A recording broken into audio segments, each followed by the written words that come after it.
In England, it is well known that access to university, on average, varies substantially by the levels of parental income and that students from poorer families access different types of universities than those from wealthier backgrounds.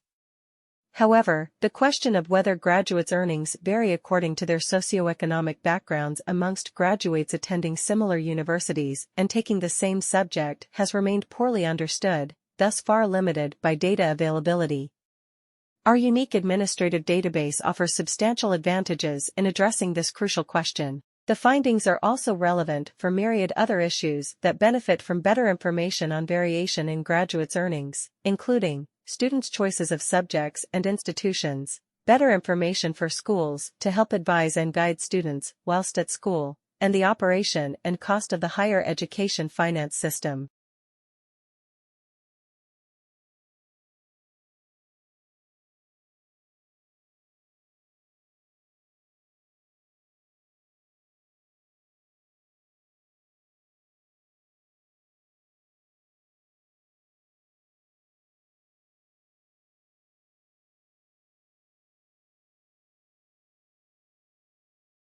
Finally, this study was conducted with students who were enrolled in lower-level classes.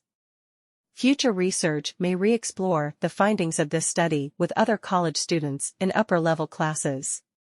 This would help determine if students' expectations, experience, and perceptions remain constant or change.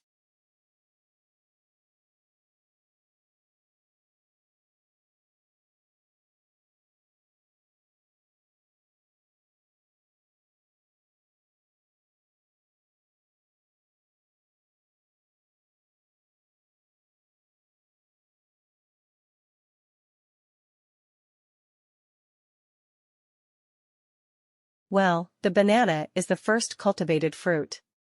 It's one of the food items that literally brought people out of the jungle, out of their hunter-gatherer lifestyles, and was there at the dawn of agriculture, which is what helped force human beings into communities.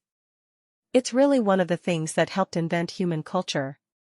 It's about 7,000 years of history, and the banana, from its center of origin, which is believed to be Papua New Guinea, spread out with people who traveled in boats across the Pacific into the mainland of Asia and all the way south to Australia.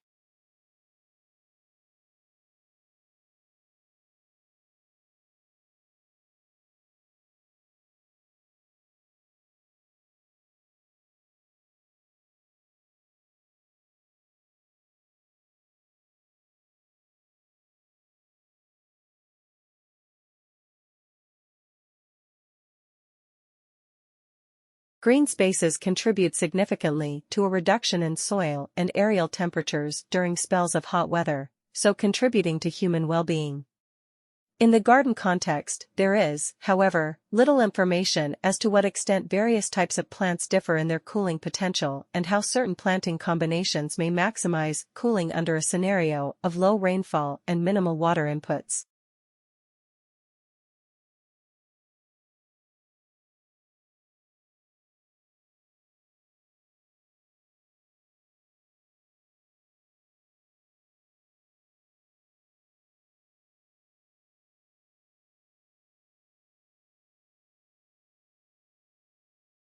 Samuel Johnson's Dictionary of the English Language is one of the most famous dictionaries in history.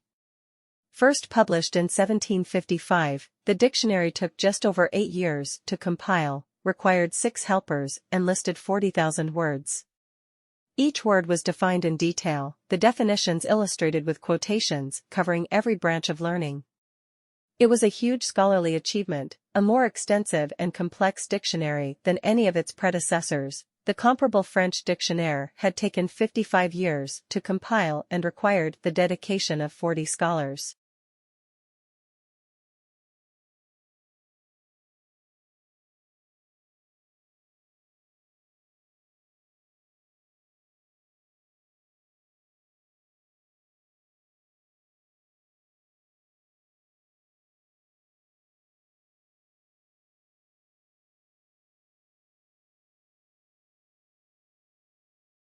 Michel is the creator of the marshmallow test, one of the most famous experiments in the history of psychology, which is often cited as evidence of the importance of self-control. In the original test, which was administered at the Bean Nursery School, at Stanford. In the 1960s, Michel's team would present a child with a treat, marshmallows were just one option, and tell her that she could either eat the one treat immediately or wait alone in the room for several minutes until the researcher returned, at which point she could have two treats.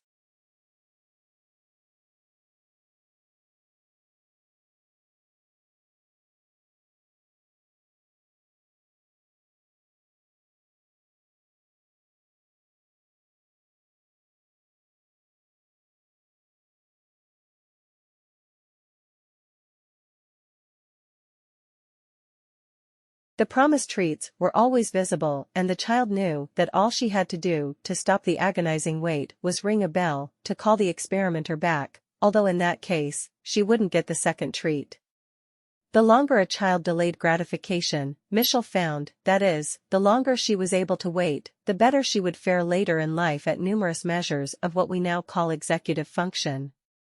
She would perform better academically, earn more money, and be healthier and happier. She would also be more likely to avoid a number of negative outcomes, including jail time, obesity, and drug use.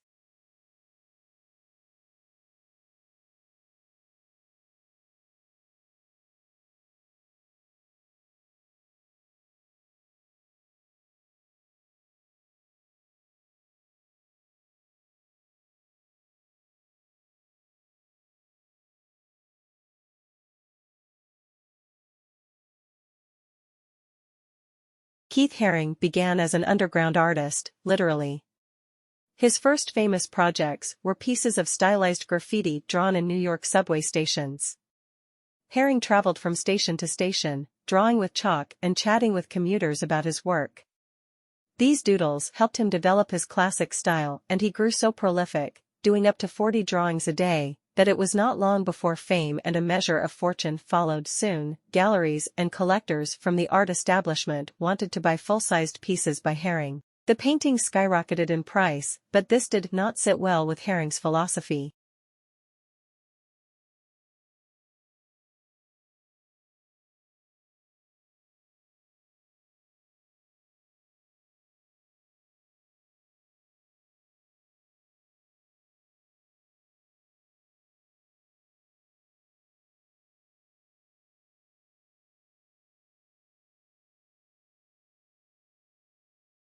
He believed that art, or at least his art, was for everyone.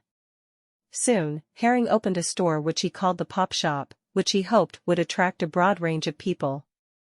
While somewhat controversial among street artists, some of whom accused Haring of selling out, the Pop Shop changed the way people thought about the relationship between art and business.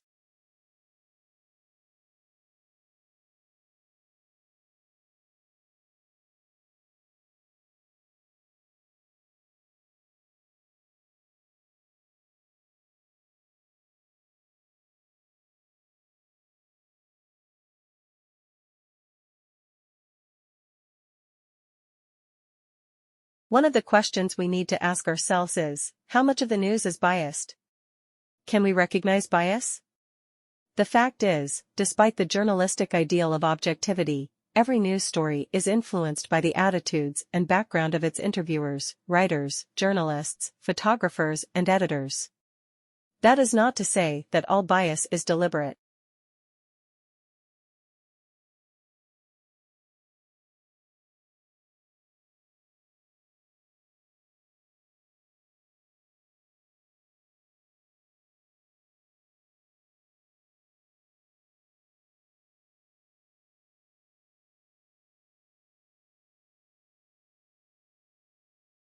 Adidas teamed up with an organization called Parley for the oceans. Parley goes out and collects plastic waste from the ocean. Adidas uses the plastic waste to make shoes. Shoes made with plastic from the ocean, good for the environment and good for business. Because if you know that rapidly growing consumer segment known as hipsters, and I know you know hipsters, then you know that a hipster faced with the choice between a no-name shoe and an Adidas made with plastic from the ocean will pick the Adidas every day of the week and twice on Sunday, and then walk around like it's no big deal, but look for every opportunity to talk about them.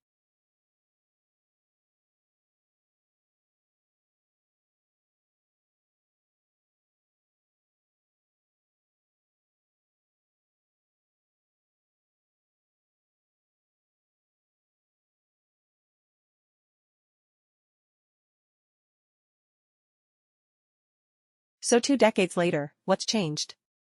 It's now widely recognized that just 20% of health outcomes are tied to medical care, whereas up to 70% are tied to healthy behaviors and what's called the social determinants of health, basically, everything that happens to us for that vast majority of time when we're not in the doctor's office or the hospital. Healthcare executives now routinely remind us that our zip code matters more than our genetic code, and one healthcare publication even recently had the audacity to describe the social determinants of health as the feel-good buzzword of the year.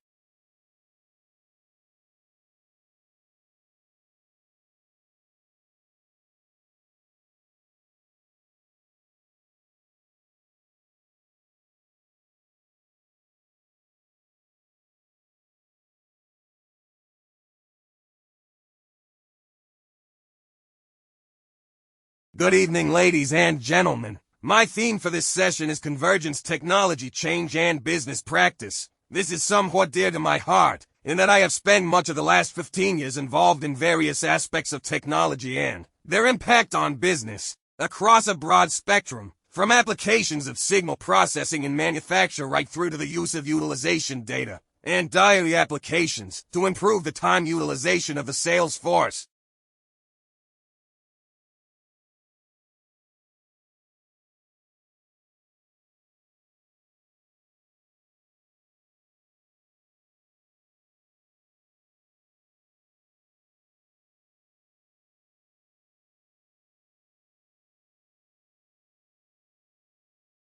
What was interesting and revealing about younger and middle-aged views on old age was how relative these were to the individual's own age. Those in their teens regarded 40 as old, whereas those in their 40s thought 70 or 80 was old. For many, health was seen as a determining factor in deciding who is old, and many young participants commented on how fit and active their grandparents are, while others thought ill health and dependence were an inevitable part of aging.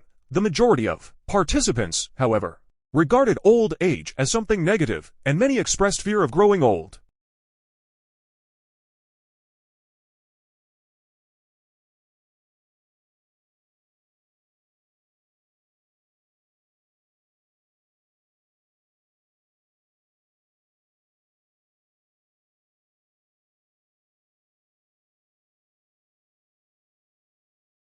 Lead-in time is the amount of time that elapses between a business placing an order with a supplier for more stock or raw materials and the delivery of the goods to the business.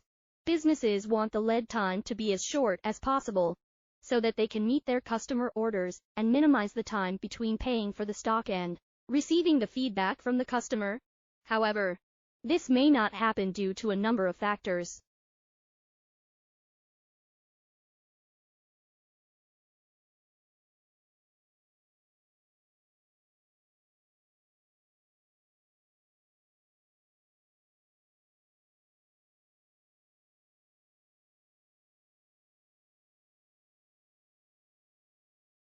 The wings of one of the latter were from 30 to 40 feet from tip to tip. 17 different species of these flying dragons have been found in the Chowk of western Kansas. There have also been found 6 species of toothed birds. Comparatively little has been done toward classifying the late finds, and the task is such an enormous one. Great importance is attached to them, however, since nothing of the kind had been found in America until a little over a year ago, and great stress had been laid by certain geologists on their absence. Another remarkable feature of the discovery was that the fossils which had been reported as not existing in this country had hardly been brought to light in one locality before thousands of tons of them were simultaneously discovered in half a dozen different places.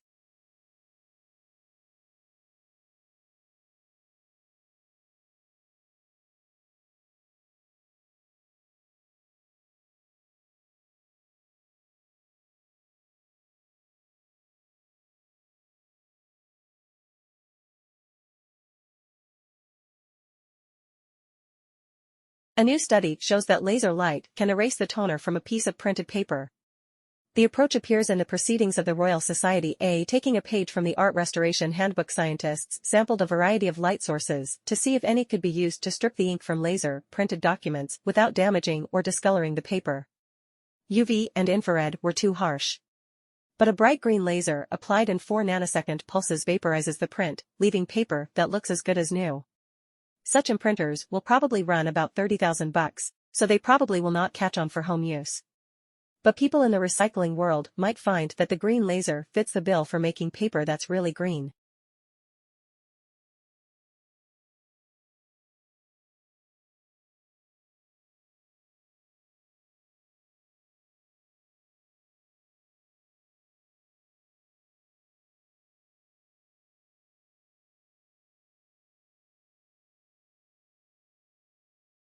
Some interesting facts about the great reptilian fossils recently discovered in Wyoming and Colorado have come to light. The bones found represent reptiles of many sizes, from that of a cat up to 160 feet high. The latter, found at Como, Wyoming, belong to the crocodile order, but the remains give evidence that the animal stood up on its hind legs, like a kangaroo. Another found in Colorado is estimated to have been 100 feet long. A great many remains of the same general class, but belonging to different species, have been collected and sent east, among them from 300 to 400 specimens of the dinosaur, and about 1,000 pterodactyls, have been shipped from Colorado, Wyoming, and Kansas.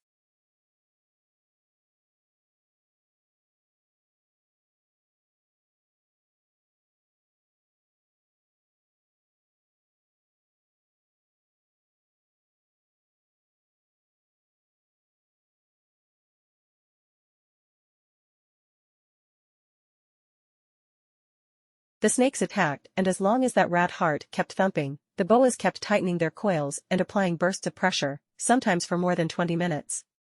But as soon as scientists killed the heartbeat, the boas loosened up. Even captive-born boas who'd never hunted live prey paid attention to the pulse, suggesting the behavior is innate. And for good reason. The authors say constriction takes a lot of energy. And it can be dangerous, say, if an enemy strikes while the snake's coiled around its quarry. But by following the telltale heart, boas can keep the pressure on just long enough before a relaxing meal.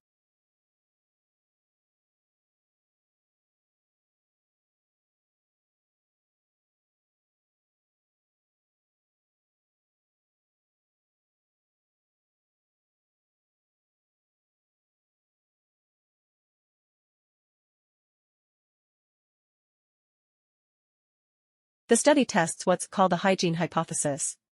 The idea is that extreme cleanliness may actually promote disease later on. Researchers collected dust from homes that had a dog. They fed that house dust to mice.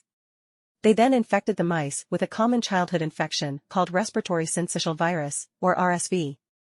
Mice who ate the dog dust were protected against RSV infection symptoms, like inflamed, mucus-coated airways, suggesting exposure helped them stave off the virus. Those mice also had more diverse communities of gut bacteria than control mice did. The researchers say our pets' microbes may colonize our gut too, and help the immune system learn to respond to infections.